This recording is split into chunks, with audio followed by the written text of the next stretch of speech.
La bonne nouvelle que j'apporte est celle-ci. Votre captivité est terminée. Qu'est-ce que cela signifie? Notre captivité est terminée. Quelle captivité? Votre captivité dans le péché. Dieu accomplit la promesse qu'il a faite à notre peuple Israël et se réconcilie enfin avec l'homme.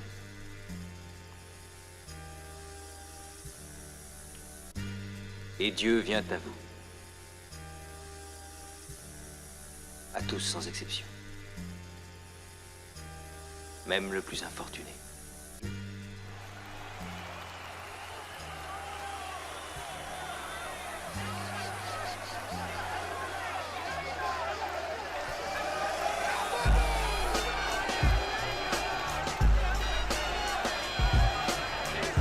Vous le verrez.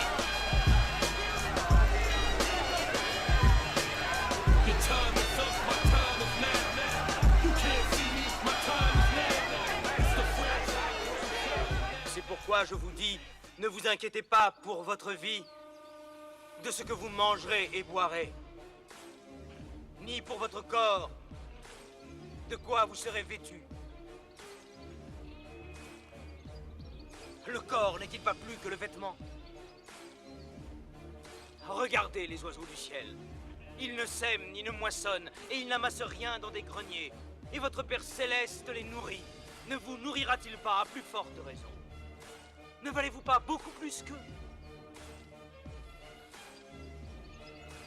Considérez comment croissent les lys des champs. Ils ne travaillent jamais. Ils ne filent pas non plus. Et cependant, même le roi Salomon, dans toute sa gloire, n'a pas été vêtu comme l'un de ces lys. Alors, si Dieu revêt ainsi l'herbe des champs, qui existe aujourd'hui et qui demain sera jetée au four, ne vous vêtira-t-il pas à plus forte raison? Vous, gens de peu de foi.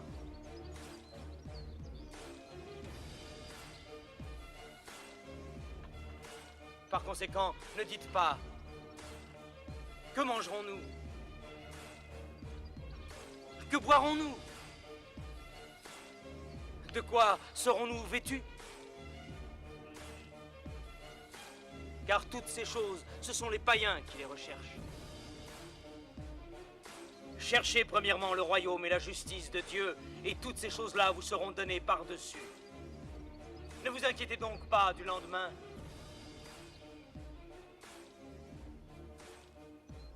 Parce que le lendemain aura soin de lui-même.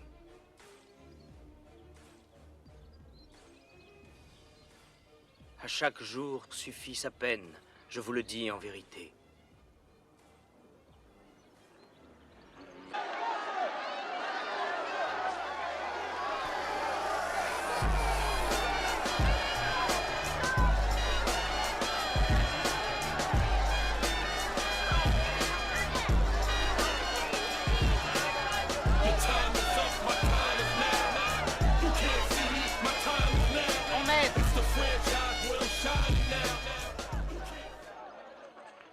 Maître, veux-tu me dire ce que je dois faire pour hériter la vie éternelle?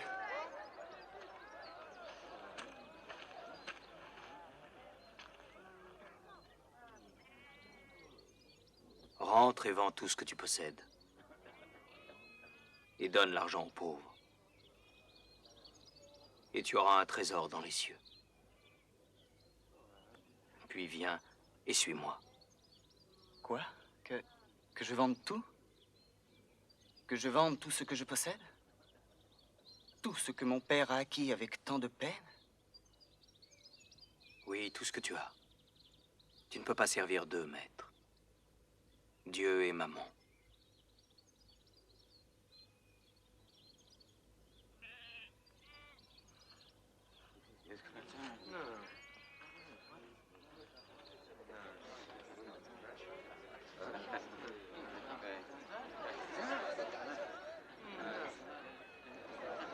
Vous voyez,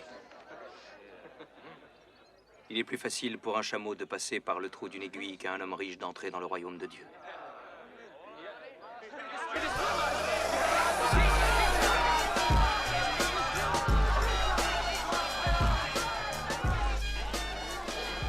acheter n'importe quoi dans le temple avec la monnaie romaine. Il faut des shekels, tu sais. Ce n'est pas cher, mais si ce pot ne te plaît pas, je vais t'en montrer un autre. Transformer la maison du Seigneur en marché, c'est une honte. Le marché conclu. On sera le même cours chez tous les autres changeurs, mon ami. Ça fait 10 shekels et demi. Prends-en 2 au lieu d'1, le Seigneur t'en récompensera. 2 beaux agneaux avant 2 beaux bien gras. Toi, Jérusalem! Toi, Jérusalem! Symbole de la fidélité! Toi qui étais la ville modèle remplie d'équité! Tu es devenue une prostituée! Arrêtez-le! L'avez-vous pas su? N'avez-vous pas entendu? Cela n'a-t-il pas été dit depuis le commencement? Qu'ai-je à faire de la multitude de vos sacrifices, dit le Seigneur? Cessez d'apporter de vaines offrandes. Your time is up, my time is now. You can't see me, my time is now. It's the franchise where I'm shining now. You can't see me, my time is now. Mes pièces d'or! Rendez-moi mes pièces d'or!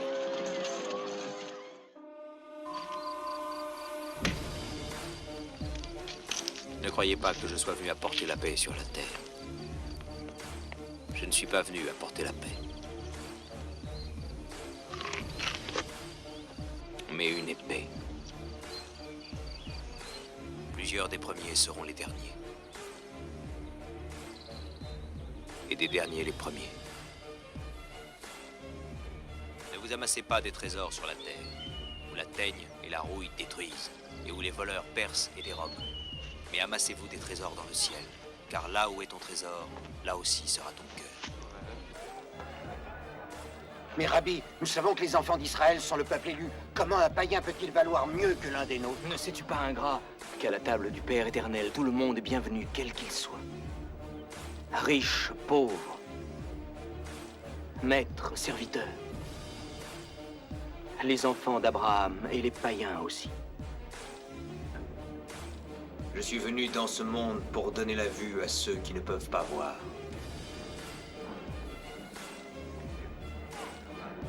Et aussi pour ôter la vue à ceux qui peuvent voir. Ai-je bien compris ta pensée? Selon toi, nous qui sommes des justes sommes aveugles. Si vous étiez aveugle, alors vous seriez purs et sans péché. Mais tant que vous dites « nous voyons », votre péché demeure. Malheur à vous, scribes et pharisiens! Hypocrites que vous êtes! Parce que vous fermez aux hommes le royaume des cieux! Vous n'y entrez pas vous-même! Et vous n'y laissez pas entrer ceux qui le désirent! Conducteurs aveugles! Vous coulez un insecte et vous avalez un chameau! Vous pliez devant la lettre de la loi et vous trahissez le cœur de la loi! Justice, miséricorde, fidélité! Vous ressemblez à des sépulcres blanchis qui paraissent beaux au dehors, mais qui au-dedans sont pleins d'ossements, de morts et de toutes espèces d'impuretés. Vous voyez ces pierres? Eh bien, je vous le dis en vérité, il ne restera pas ici pierre sur pierre qui ne soit renversée. Votre maison sera laissée triste et déserte. Elle sera le domaine des lézards et des araignées. Serpents, race de vipères, comment échapperez-vous au châtiment de la géhenne?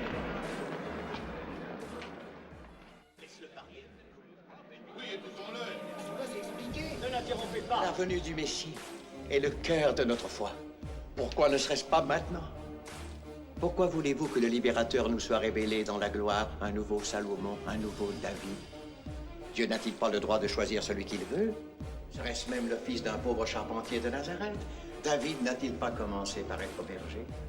Qui sommes-nous pour décider quelle doit être la manière dont Dieu choisira d'aider son peuple? Nous. Grain de sable, fais-tu emporter par le vent. Puisse le Seigneur ouvrir nos yeux à sa sagesse. Maître Nicodème, je t'ai toujours respecté. Comment puis-je comprendre que tu défendes cet homme dont la mission semble être de diviser notre peuple. Même cette noble assemblée a été séparée en deux camps par lui. Ce Jésus de Nazareth, pour arriver à cela, doit être un homme étonnant. Mais n'en est-il pas un parmi vous qui comprenne le véritable sens de cette affaire? Ce n'est pas ce que dit cet homme qui est important, ni ses prétendus miracles. Même le fait que les foules délirantes acclament en lui le Messie est sans importance. Le véritable cœur du problème est que cet homme ose se proclamer. Ah, j'ai grand-peine à prononcer ces mots. Cet homme a l'audace de proclamer publiquement qu'il est le Fils de Dieu.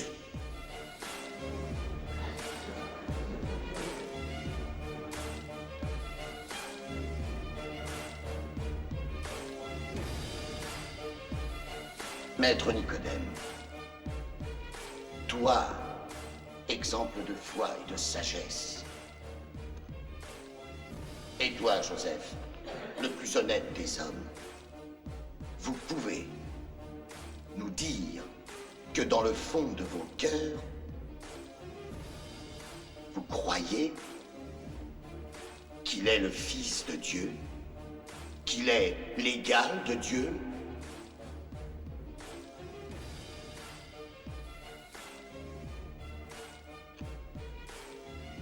Et s'il n'est pas le Fils de Dieu, alors qui est ce Jésus de Nazareth? Est-il un prophète?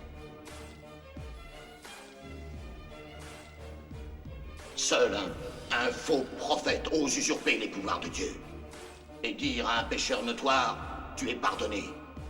Seul Dieu peut pardonner les péchés. Tout au long de notre histoire, les faux prophètes ont été le fléau d'Israël.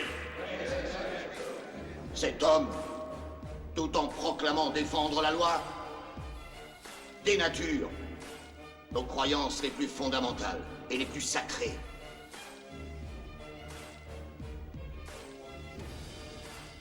Les Romains n'auront pas besoin de nous pour trouver la solution.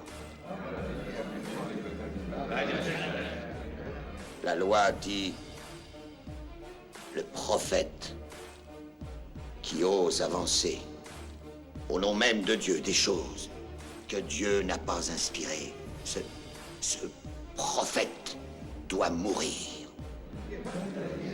C'est une grave décision. Si ce Galiléen est un faux prophète et un blasphémateur, n'est-il pas préférable qu'un homme meure plutôt que de voir une nation périr?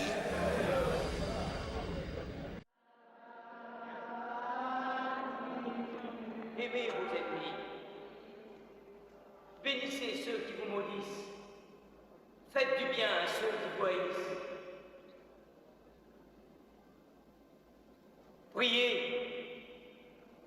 pour ceux qui vous persécutent. Si vous aimez seulement ceux qui vous aiment, quelle récompense méritez-vous? Les publicains n'agissent-ils pas de même?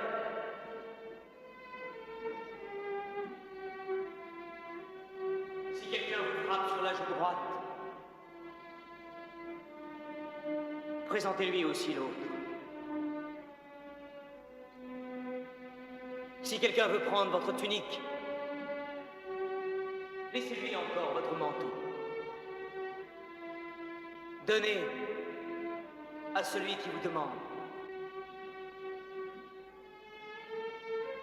Ne vous détournez pas de celui qui veut emprunter de vous. Ne faites pas à autrui ce que vous ne voudriez pas qu'on vous fît à vous-même. Ne jugez point, afin que vous ne soyez point jugés. Ne condamnez point, et vous ne serez point condamnés. Pardonnez, et vous serez pardonnés.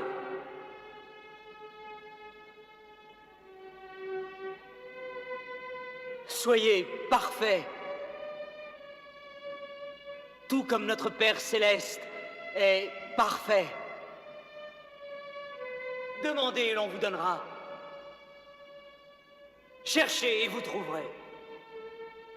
Frappez et l'on vous ouvrira. Car quiconque demande reçoit. Celui qui cherche trouve. Et l'on ouvre à celui qui frappe. Quel père refuse à son enfant? Si donc, méchant comme vous l'êtes, vous savez donner de bonnes choses à vos enfants, à combien plus forte raison votre Père qui est dans les cieux donnera-t-il de bonnes choses à ceux qui les lui demandent?